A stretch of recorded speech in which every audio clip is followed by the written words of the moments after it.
미리암 찬양대가 이렇게 힘있게 찬양을 하니까요, 굉장히 그 은혜가 확 이렇게 넘쳐오는 것 같습니다. 지난번 명절 때 이렇게 수요일 날, 명절 당일날 제가 설교했었는데 미리암 찬양대 없었거든요.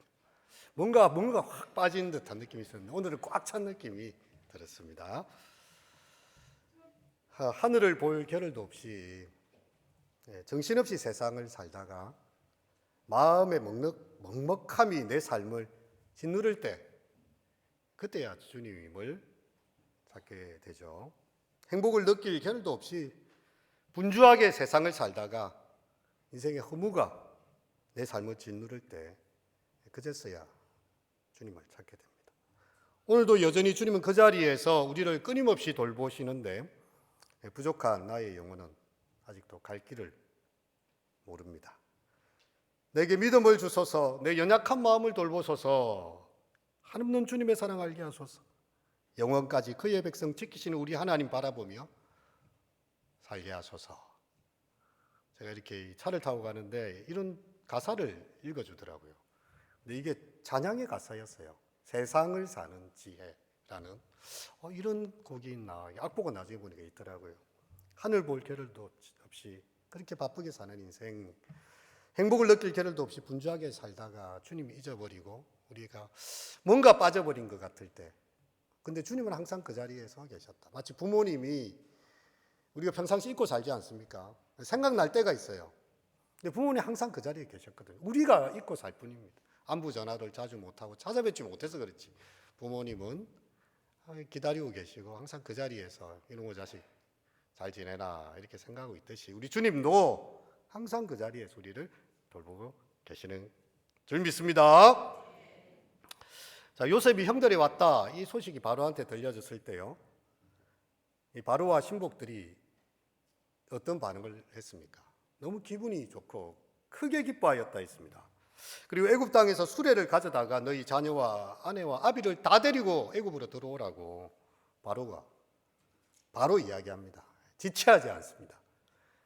다 데려와, 아버지도 모시고. 근데 요셉의 형들이 무슨 그런 자격이 되거나 능력이 출중해서입니까? 요셉의 형들이 뭐 애굽에 큰 공이라도 세웠습니까?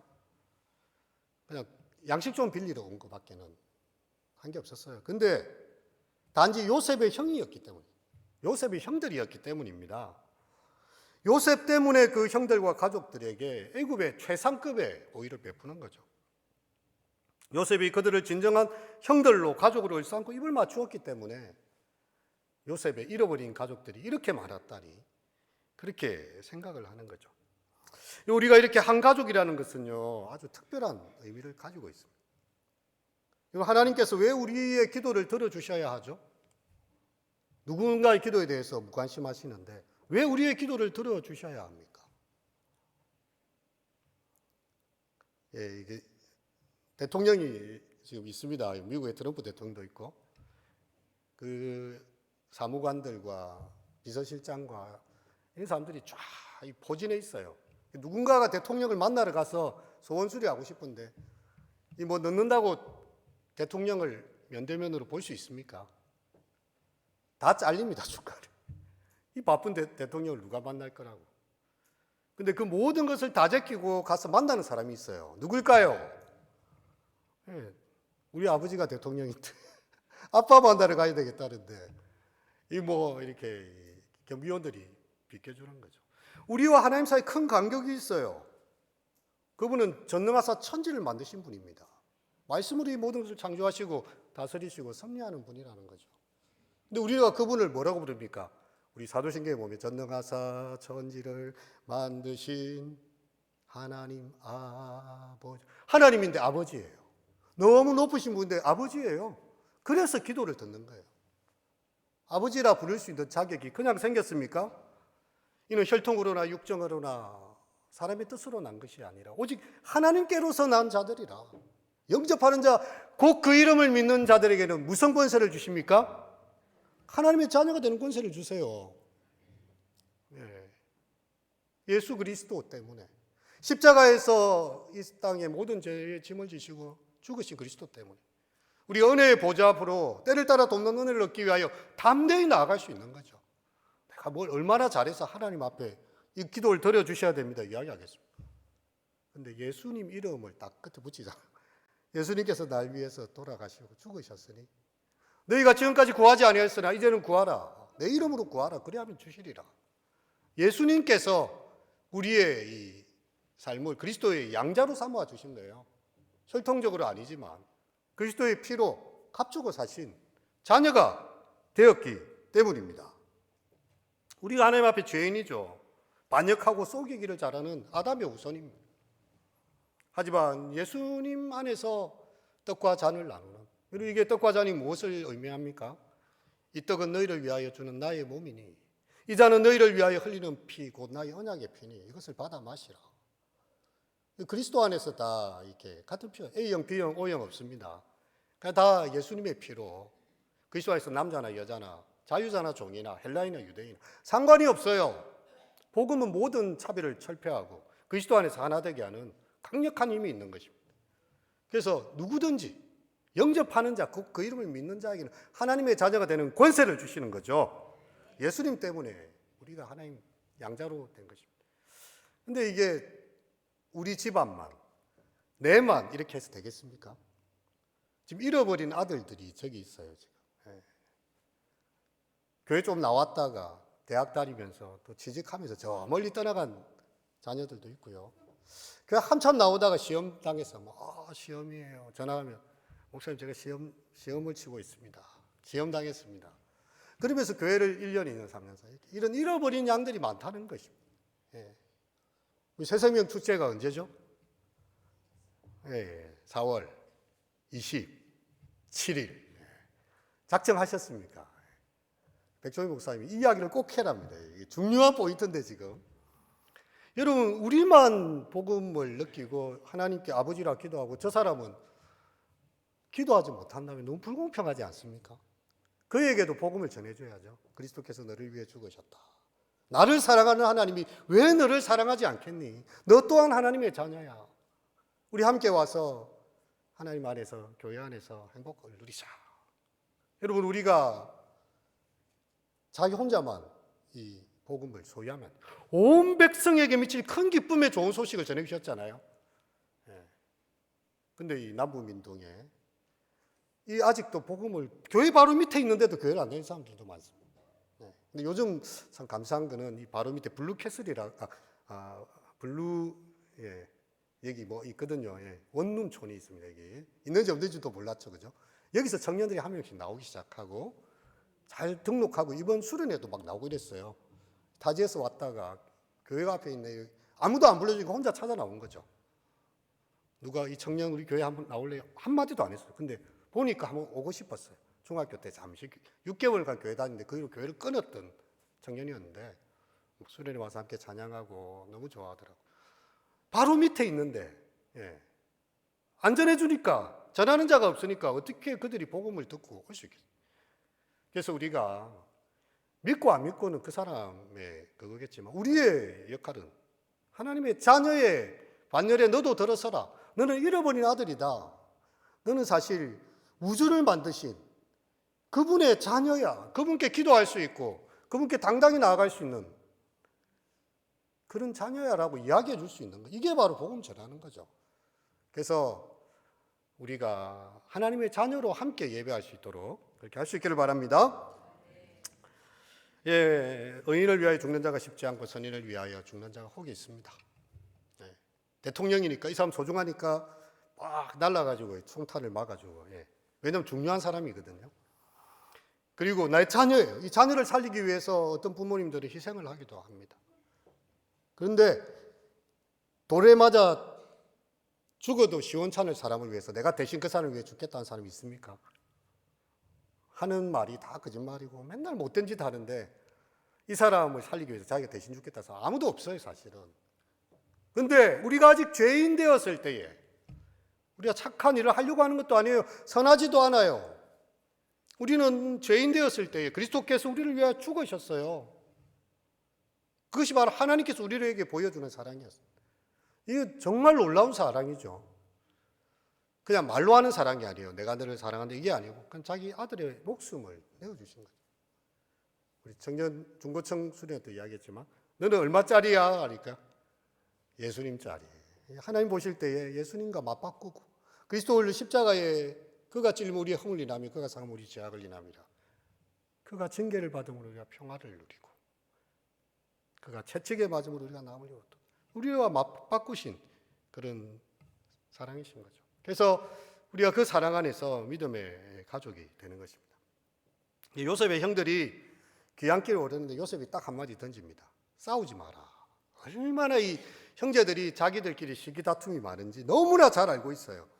이제 하나님의 은혜와 섭리로 화해의 싹이 음이 텄는데 이제 약간 서로 포옹하고 이제 감정이 말랑말랑해졌는데 또 가면서 네가 옷을 더 많이 받았느니 내가 요셉하고 사실 또 좀 더 친한데 뭐 요셉이 저 총리잖아요, 그죠?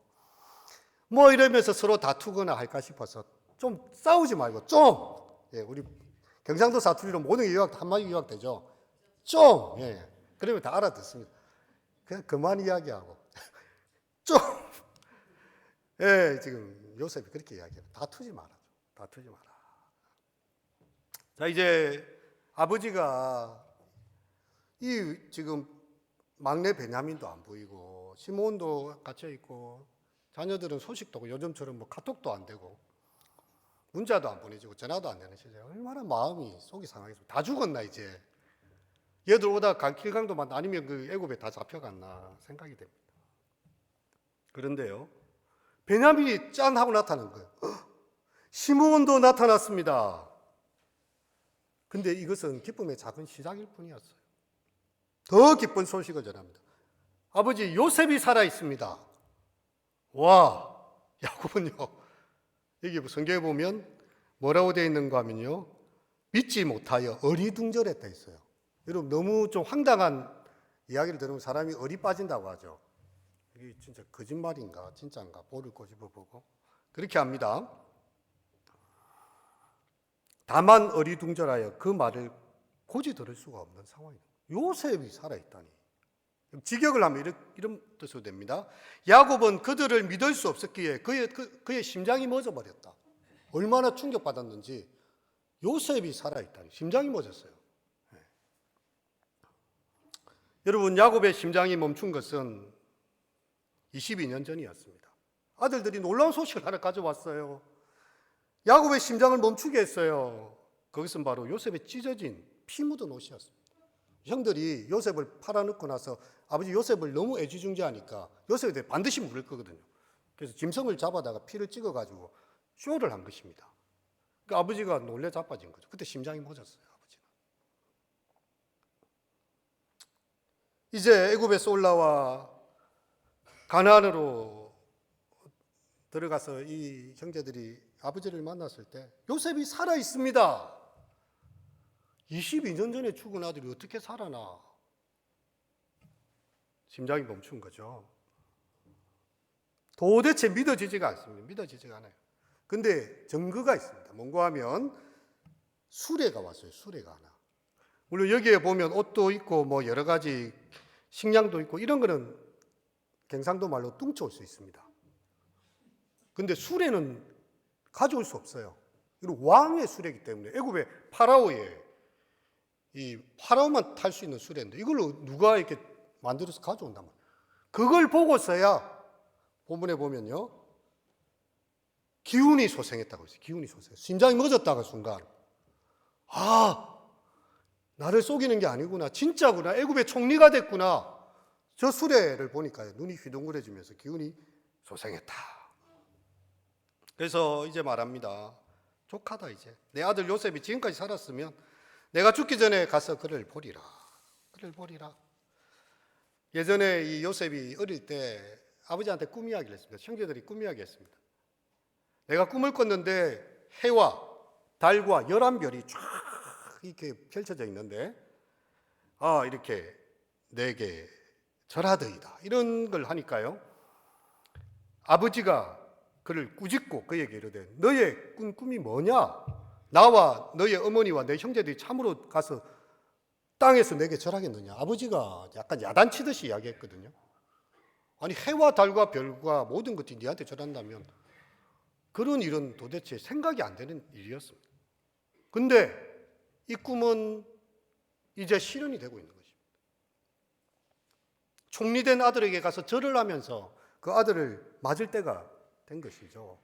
우리 삶에 이런 주님의 성취를 보는 때가 있습니까? 꿈꾸는 자는요, 그 꿈을 현실과 맞춰볼 때가 있어요. 그렇지 않습니까? 제가 이게 2023년 1월 1일 더자람 교회 현판식 하는 날 제가 부임을 했습니다. 그 전까지는 남부민 중앙교회였고, 제가 오는 날이 현판식 하는 날이더라고요. 금요 기도회를 오니까 저는 기억은 안 나는 어떤 권사님이 저한테 이야기했어요. 목사님, 내가 얼마나 기도했는지 아십니까? 우리가 얼마나 기도했는지 아십니까? 우리 청년부에 목사님 와야 되는데 힘들었습니다. 기도했어요. 그분은 기도의 응답으로 저한테 이야기를 하시더라고요. 왜냐하면 기도했기 때문에 응답인 걸 아는 거예요. 아, 저분의 기도가 나를 여기까지로 이끌어왔구나. 여러분, 우리의 기도가요, 절대 하나님 앞에 땅에 떨어지지 않습니다. 정말 우리가 기도하고 간구하는 것, 하나님 앞에서 꿈꾸며 회통하는 거예요. 기도하는 자만이 그게 보이는 거예요. 아, 이제 때가 돼서 응답이 되었구나.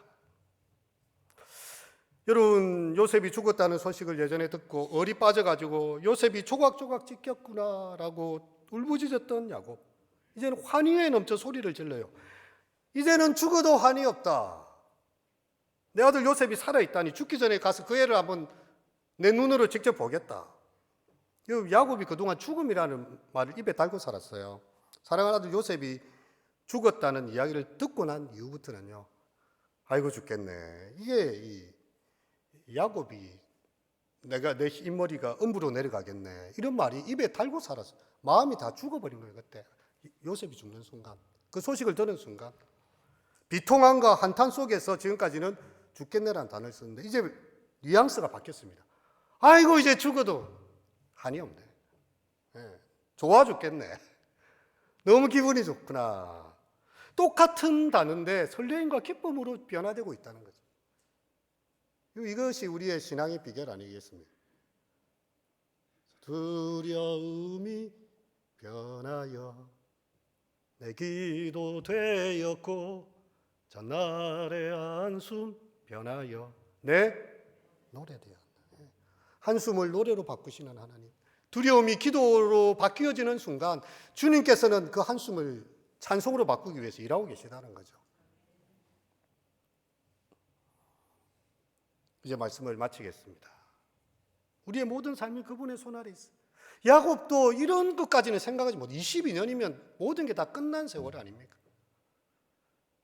요셉이 살아있다는 것도 놀라운 기적이고, 그가 애굽의 총리가 돼서 아버지를 거기로 왕의 수레로 체리엇, 그 왕의 멋진 수레로 모셔드리는 것도 놀라운 기적이고, 아버지는 이제 죽어도 한이 없을 정도로 너무 행복한 시간을 그의 말년에 보내게 된 것이죠.